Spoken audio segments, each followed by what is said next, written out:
Do you know how rare it is to find new information about dragons? Well, you're in luck. We're delving deeper into the very essence of these legendary creatures. Now, if you research dragons, you'll find two schools of thought. Both are bent on demystifying dragons. The first is the naturalist school. They explain dragons as made-up stories by people who found dinosaur bones. These are the same people who demystify unicorns by pointing at a rhinoceros. The second school are the fantasists, who explain dragons as purely mythical creatures, where they can be described with any powers or crazy whims as long as you understand they're not real.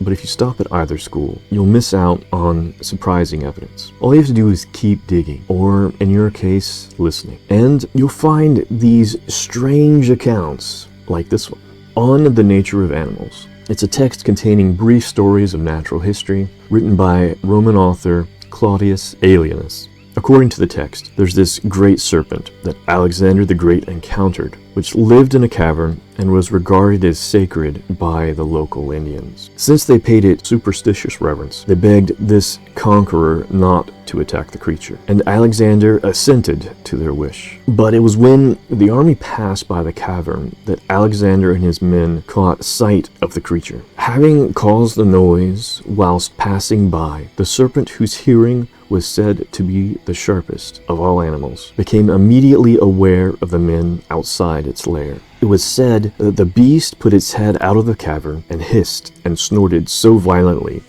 that all were terrified and confounded. The visible part of the serpent alone was reported to be 70 cubits, and that's roughly 32 meters or 105 feet in length, and the rest of its immense body remained within the cavern.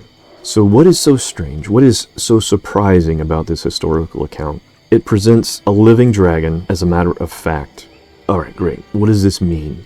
How does it reveal the essence of dragons? Well, it's in line with and supports folklore. So if you notice the aura of fear it gave off, in folklore, in ghost stories, in paranormal encounters, there's this recurring theme of wielding emotions against the beholder. It's enforcing specific emotional states on the witness. It's called glamour in fairy stories, or implanted thoughts in alien encounters, or there's a pure terror overpowering all willful defenses in ghost tales. Think of the powers of the Slake, an urban legend, or the popular sleep paralysis demon. What are you afraid of? I don't know. Shall I tell you what's out there? Yes, please. The dragon. A beast of such power that if you were to see it whole and all complete in a single glance, it would burn you to cinders. Where is it? It is everywhere. It is everything. Its scales glisten in the bark of trees. Its roar is heard in the wind, and its forked tongue strikes like... Alright, let's look at some other powers dragons are described with in folklore. To better understand what dragons are, we're going to crack open this Pandora's box of dragon mysteries. Across the world, dragons are synonymous with aerial phenomena. They're associated with meteors. Their ability to control weather is well documented in Asian folklore and comes up in Hungarian legends of the Sarkany. Call your dragon to weave a mist.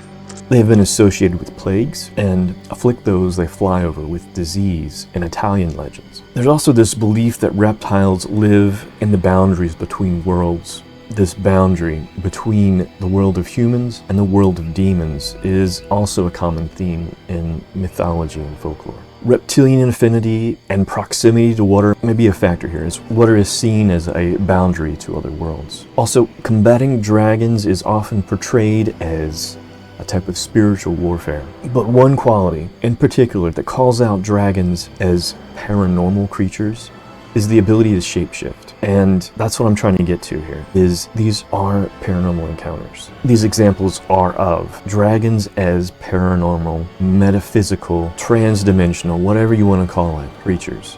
Even though we have accounts of dragons as physical creatures that affect the physical world around them, like the Dragon of Krakow was presented with young girls once a month to prevent it from rampaging and consuming many more. And Also in the Solomon Islands, there lived a dragon that could kill with its eyes. So we're not talking about 100 degrees Celsius beetle squirts or flight mechanics, just a physical creature that has supernatural powers. Perhaps it is transdimensional, akin to demons, fairies, or extraterrestrials, because only these types of entities can shapeshift, and not in the way that you think of with the cuttlefish or the rain frog. Dragons are creatures that can go from flying snake into human forms at will.